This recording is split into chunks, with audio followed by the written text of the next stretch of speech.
பேசட்டுமா? நானே பேசட்டுமா? பின்னாடி இந்த பொம்பளை பிள்ளைங்க பேசிட்டு போனோடா. ஹலோ, எஸ் எஸ், நான் முத்துக்குமாரன். மனித சக்திங்கிறது அற்புதமான மகத்தான சக்தியை அடிப்பாங்க. உங்களது பார்வையில இந்த மனித சக்தியை எவ்வாறு செயல்படுத்தினா இந்தியா சீக்கிரமே வல்லரசாகும்? மனித சக்தி எவ்வாறு பயன்படுத்தினால் இந்தியா சீக்கிரமே வல்லரசாகும்? ஓகே, தமிழ்நாடு மாணவர்கள் மற்றவர்கள் இப்படி வேறுபட்டவர்கள் நம்முடைய மனித சக்தியை சரியாக பயன்படுத்தினால் எப்படி சீக்கிரமே வல்லரசாகலாம்? ஓகே, 2 தலைப்பு கிடைச்சிருக்கு. வேற சொல்லுங்க சார்.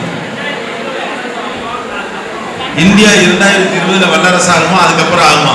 ஆக்சுவலா நான் நிறைய இடங்களுக்கு போகும்போது இந்த ஒரு கேள்வி எல்லா இடத்துலையும் வருது. இந்தியா 2020 வல்லரசாகுமா? இந்திய மனித ஆளுமைகளை பயன்படுத்தி இந்தியாவை மிகப்பெரிய வல்லரசு தேசமாக மாற்றிவிட முடியுமா அப்படின்னு. இந்தியா 2020 வல்லரசாகும், 2025 வல்லரசாகும்னா எனக்கு ஒன்றும் ஜாதகம்லாம் சொல்ல தெரியாது. ஆனா ஒன்னே ஒன்று சொல்ல தெரியும், இந்தியா இனிமேலாம் வல்லரசு ஆக முடியாது. இந்தியா ஏற்கனவே வல்லரசு தான். உலகத்திலேயே அதிகமான எண்ணிக்கையில் இளைஞர் சக்தியை தேக்கி வைத்திருக்கக்கூடிய தேசம் இந்தியா தான். என்னுடைய 48.5% பேர் இந்தியாவில் இளைஞர்களாக இருக்கிறார்கள். ஒட்டுமொத்த அமெரிக்காவுடைய மக்கள் தொகையை விட 1/2 மடங்கு அதிகமான இளைஞர்களை வைத்திருக்கிற தேசம் உலகத்திலேயே வல்லரசு. இது 2020 2035 சுருக்கி போடுறதுலாம் எனக்குலாம் ஒன்றும் தெரியல. அணு ஆயுதத்தை தேக்கி வைத்திருக்கிறவன் வல்லரசு என்றால் அமெரிக்கா வல்லரசு. அறிவை தேக்கி வைத்திருக்கிறவன் வல்லரசு என்றால் இந்தியா தான் வல்லரசு. எனக்கு அடுத்த தலைமை மீது ஆழமான நம்பிக்கை இருக்கிறது. இந்த தலைமுறையை விசாரணை கொண்டு எல்லோரையும் உட்கார வைக்கும் என்று நான் தீவிரமாக நம்புகிறேன். அதனால இந்த கணக்கு எனக்கு வீக் வேற. ஸோ தான் 2020 2025 எனக்கு எந்த கணக்கு வழக்கம் தெரியல. Still now, even now we are the supreme power in the world. தலைப்பு. வணக்கம் sir. I'm coming from Bharat College. Okay, இது கவர்மெண்ட் நம்ம இந்தியா வந்து வல்லரசு நாடாகும்போது விவசாயம் வந்து ஒன்று இருக்குமா? இதான் டாபிக் எடுத்து பேசணும்னு ஆசைப்படுறேன். நல்ல கேள்வியான இது. ரொம்ப என்ன படிக்கிறீங்க? BBA final year. BBA final year. நிறைய பிபிஏ படிக்கிறீங்க. நான் முன்னூறுதான் கைத்தேங்க. நானும் பிபிஏ தான்.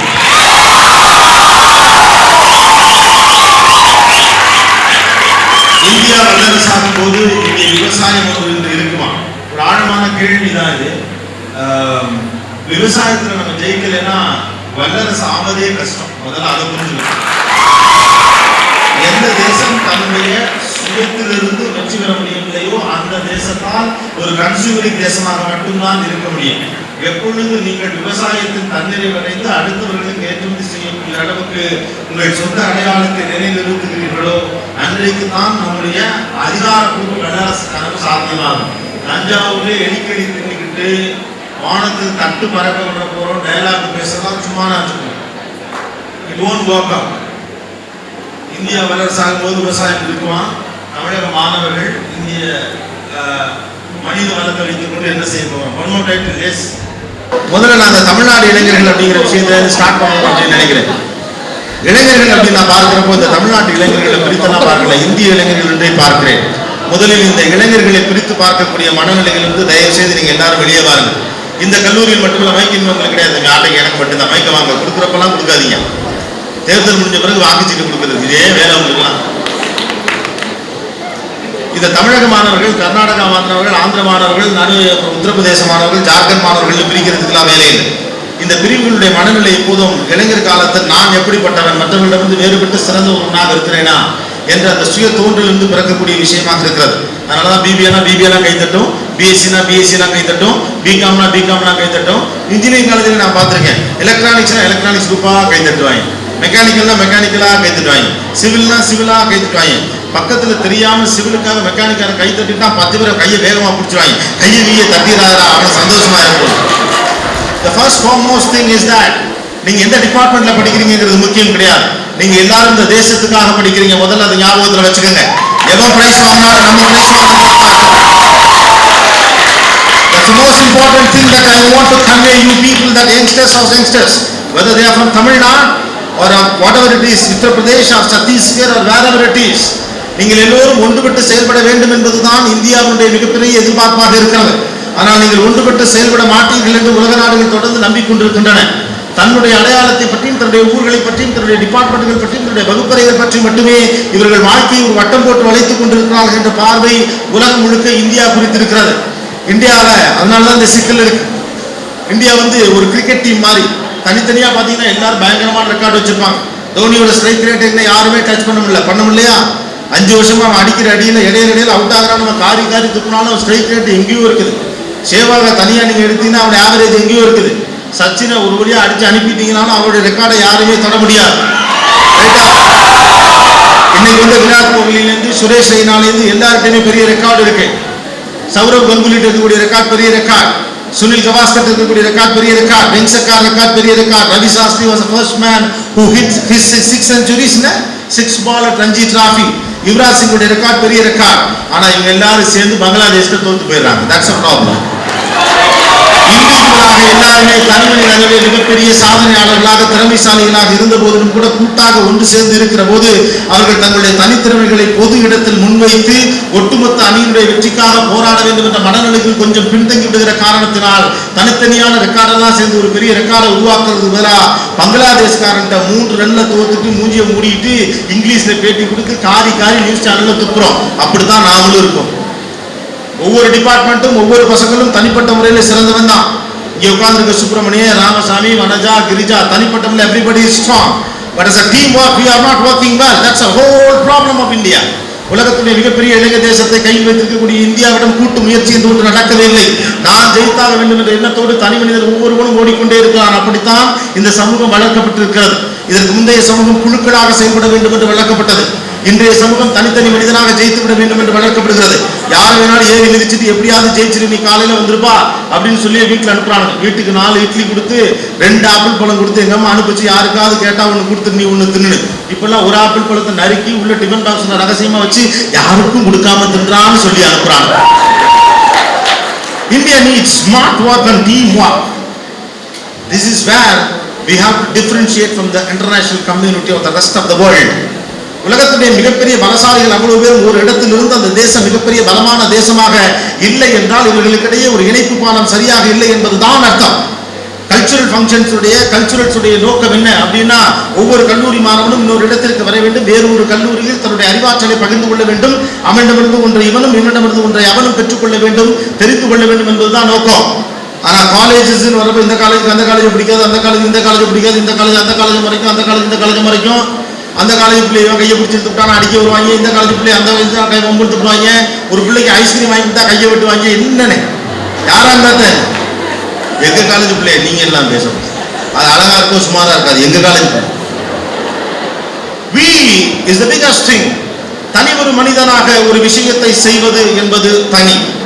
ஆனால் அதை நீங்கள் கூட்டாக சேர்ந்து செய்கிற போது அதற்கு கிடைக்கக்கூடிய அவுட்புட்டே வேற. The whole India need a teamwork from the youngsters. 16 வயதில் 17 வயதில் 18 வயதில் 19 வயதில் 20 வயதில் இருக்கக்கூடிய இளைஞர்கள் எல்லோரும் தங்கள் அறிவை ஒன்று திரட்டுவதன் மூலமாக மட்டும்தான் இந்தியாவின் உச்சாணிக்குள் உட்கார வைக்க முடியும். 2020 என்று அப்துல் கலாம் சொல்லிவிட்டு போன வார்த்தைகளை 2020 இந்தியா மிகப்பெரிய வல்லரசாக என்று ஒரு கணக்கு போல பார்த்துக் கொண்டிருக்கிறோம். கிடையாது. 20 வயது ஆணினுடைய அறிவும் 20 வயது பெண்ணினுடைய அறிவையும் ஒரு சேர பயணிக்கிற போது இந்தியா என்கிற இந்த இளைய தேசம் 2020 வல்லரசாகும். அதான் கணக்கு. The knowledge of 20-year-old man, the knowledge of 20-year girl has to join together. அறிவு பரிமாற்றம் இந்த கூட்டங்களுக்கு நடுவே நடக்கவே இல்லை. இயல்பான ஈர்ப்புகளை தாண்டி, இன்ஃபாக்சுவேஷனை தாண்டி அறிவு ரீதியான பகிர்தல் நடக்கவே இல்லை. உனக்காக வாங்கி வந்தேன் என்று பச்சை கலர்ல பூ போட்ட எம்ப்ராய்டரி கைக்குட்டையை ஒரு பரிசாக கொடுக்கிற பெண் அழகாக தெரிகிறாள் ஒரு பையனுக்கு. அவளுக்கு பதிலாக கொடுப்பதற்கு செகுவராவோ காந்தியோ உங்களிடம் இல்லை என்றால் என்ன அறிவு ரீதியான பகிர்தல் இந்த உலகத்தில் நடந்திருக்கிறது? There must be a knowledge exchange between you people more than the greeting cards, Pongal greetings, அப்புறமா அந்த கேசட்ல பாட்டு ரெக்கார்ட் பண்ணி கொடுக்கிறது, பென் டிரைவ்ல படத்தை ரெக்கார்ட் பண்ணி கொடுக்கிறது. இதெல்லாம் உங்க ஹீரோயிசம் இருக்கா? அறிவு ரீதியாக ஒன்றிணைவதற்கான வாய்ப்பு. ஒரு மேடையில் ஒருத்தர் பேசல, ஒருத்தர் மட்டும் தான் பேசணும். பாஸ் வருவாங்க, நான் ரொம்ப கோபக்காரன். இளைஞர்களை பார்க்கிற போது என் ஏரியாவில் கொஞ்சம் அதிகமாகவே நான் பேசுவேன். என்னுடைய அடுத்த தலைமுறை மீது எனக்கு மிகப்பெரிய நம்பிக்கையும் வெறியும் மிகப்பெரிய தன்மானமும் இருக்கிறது. This is the biggest force in the world. உலகமே ஆழமாக கவனித்துக் கொண்டிருக்கக்கூடிய உலக நாடுகளில் மிக முக்கியமானது இந்தியா. இன்னும் 15 வருடத்துல சைனாவின் உயர்ந்த பதவியில் இருக்கக்கூடிய எல்லோருக்கும் 45 வயதுக்கு மேலே இருக்கும். இன்னும் 10 வருடத்தில் இந்தியாவுடைய மிகப்பெரிய பதவியில் இருக்கக்கூடிய எல்லோருக்கும் அதிகபட்ச வயது 32 தான். நீங்களாம் தான் போய் உட்கார போறீங்க. நீங்கள் இருக்கிற துணிச்சல் தான். இதை பற்றி கவலைப்படாமல் இந்திய அரசியல்வாதிகளும் தலைவர்களும் உலக நாடுகளுடைய எல்லா இடங்களிலும் துணிச்சலாக பேசிவிட்டு வருகிறார்கள். We don't bother because we have the biggest power in this world called youngest force. The youngest force is working individually. ஒவ்வொரு தனி மனிதனாக ஒவ்வொருவனும் நம்ம நினைச்சுக்கிட்டு இருக்கோம், நான் கிரிக்கெட்ல பெரிய ஆள், அதுல பெரிய ஆள், இதுல பெரிய ஆள். பட் இந்த இணைப்பு பாடம் இருக்கா? சயின்ஸ் படிக்கிறவன் கம்ப்யூட்டர் படிக்கணும், கம்ப்யூட்டர் படிக்கிறவன் ஆர்கிடெக்சர் படிக்கணும், ஆர்கிடெக்சர் படிக்கணும், அரசியல் படிக்கணும், அரசியல் படிக்கிறவன் அது படிக்கணும், கெமிஸ்ட்ரி படிக்கிறவன் பிசிக்ஸ் படிக்கணும், பிசிக்ஸ் படிக்கணும், தமிழ் படிக்கணும். நீங்க எல்லாரும் வரலாறு படிக்கணும். நீங்கள் யார் என்று படிக்க வேண்டும். 350 ஆண்டு காலம் இந்த உலகத்தை சுத்தி அடித்த சோழ பேரரசுடைய வாரிசுகள் நீங்கள் என்பது உங்களுக்கு தெரிகிற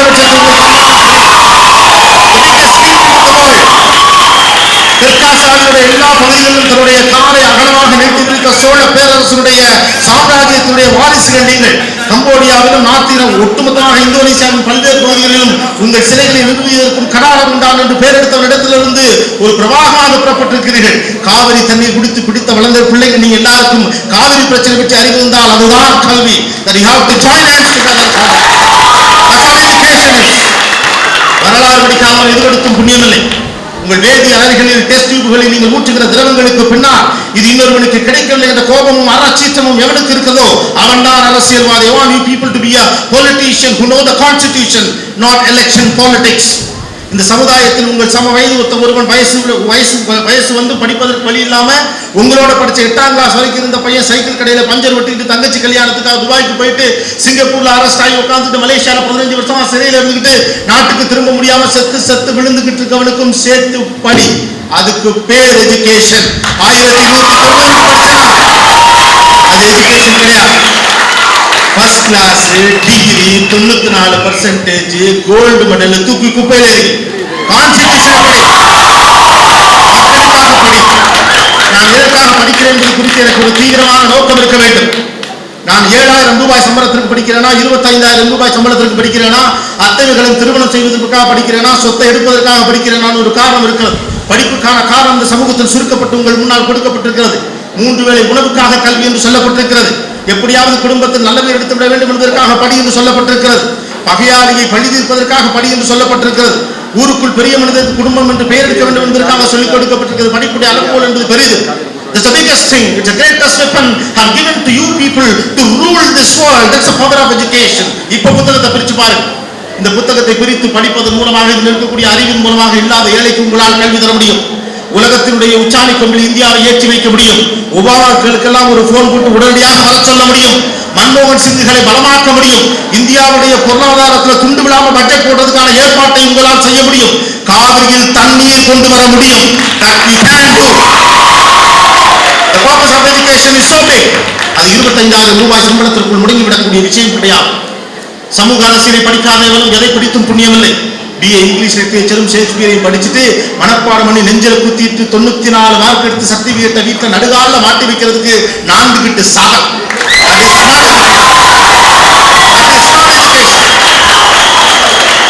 என்னுடைய கல்வி எனக்குள்ளே ஒரு அறச்சீற்றத்தை தந்திருக்க வேண்டும். உங்கள் எல்லோரையும் நான் எச்சரிக்கிறேன். வேக வேகமாக சீன ஆங்கிலம் படித்துக் கொண்டிருக்கிறான். உங்களை விட அதிகமான மனித வளம் கொண்ட டூப்ளிகேசி பண்ணுவதற்கான திறமை சேர்ந்த மிகப்பெரிய அளவுக்கு ட்ரேடிங்குடைய ஞானங்கள் புரிந்த சீனா வேக வேகமாக ஆங்கிலம் கற்றுக் கொண்டிருக்கிறது. சீனாவுடைய மொழியில் கே என்ற எழுத்தும் ஆர் என்ற எழுத்தும் கிடையாது. மரபு ரீதியாகவே அவர்களுக்கு கேயும் ஆறும் வராத காரணத்தால் அவர்களால் ஆங்கிலம் படிப்பதில் மிகப்பெரிய சிரமம் இருக்கிறது. உலகம் முழுக்க மிகப்பெரிய ஃபண்டை கொண்டாந்து சீனாவை இறக்கிட்டு இருக்காங்க. இதுக்காக why they want to learn English. ஆனா நம்ம எல்லாருக்கும் இங்கிலீஷ் தெரியும். வெள்ளக்காரன் விட்டுட்டு போனது 12 டென்ஸ் தெரியும். வாய் விட்டு பேச மாட்டோம். எங்க ஹேவ் பீன் போடணும், எங்க ஹேஸ் பீன் போடணும், எங்க பாஸ்ட் பார்ட்டிசிபிள், எங்க பாஸ்ட் டென்ஸ், எங்க பிரசன்ட் டென்ஸ், எங்க பிரசன்ட் கண்டினியூஸ் டென்ஸ் எல்லாம் தெரியும். ஆனா நாங்க பேச மாட்டோம். எவனா தப்பா பேசி அது நமக்கு தெரிஞ்சவங்களுக்கு தெரிஞ்சு பொண்ணு விட்டுக்கா போயிட்டாங்கன்னா பேசி தொலைல. யாருக்கும் வருத்தம் இல்லை. நானா உச்சரிப்புல பத்தி எவனுக்கும் கவலை இல்லை. திருக்குறள் தெரியலேன்னு தோஷம் இல்லை. திரும்பவும் பாய் தெரியலேன்னு வருத்தம் இல்லை. வள்ளலார் படிக்கலன்னு எவனுக்கு ஆத்திரம் இல்ல. இங்கிலீஷ் பீஸ் சரியா படிக்கலன்னு எரிஞ்செறிஞ்சு விழுங்குறோம். மானம் போகுது.